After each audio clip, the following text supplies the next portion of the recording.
Na ni rafiki wa vijana. Wajackoha aseme kitu. Asante sana bwana Wairia. Mimi niko na dini yangu. Hii Kenya iko na dini ya Wakatoliki, yani wa Kristiano, kuna Waislamu na kuna ile dini yetu ya bangi, si ndio? Sitaongea sana lakini nataka nianze namna hii. Baba Baba! Bangi Bangi!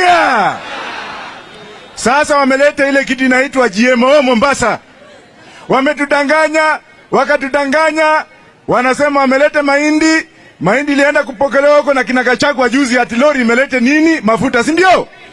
Kati ya hiyo lori, kati ya hiyo meli, tuko na tan 40,000 ya mahindi. Na hiyo mahindi ni ya GMO. Na mnajua maana ya GMO? Wanaume watamea matiti, kina mama wamee ndevu, na naume wafure makende. Unaelewa? Ya pili, nani mwanaume hapa ambaye anaweza kuwa anatembea na makende imefura kwa suruali? Hiyo mahindi mkatae kabisa, si ndio? Mmekataa, mjakataa. Ya pili, nataka kumshukuru sana Mheshimiwa Wairia. Hao walikuwa wamesema hiyo mlima hamwezi kwenda, na huko akija kwetu mtu kama Gachagua anaenda South Nyanda Migori, anavaa kofia ya nyasi kutanganya watu huko atako na Wajaluo. Hakuna kitu kama hiyo. Hakuna, semeni Gachagua hakuna. Alafu anaenda kuchukua bibi yake, wanaenda State House. At State House inakuwa mambo ya maombi. Watu wanakufa njaa, wale wako huko ati wanaomba. Alafu wanaanza kusema kwanza siku ya Ijumaa itakuwa ni siku ya maombi, watu wafanye kesha huko.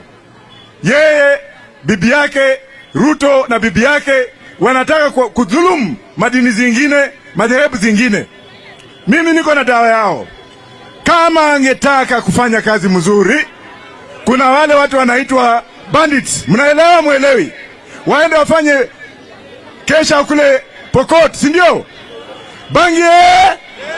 Bangia!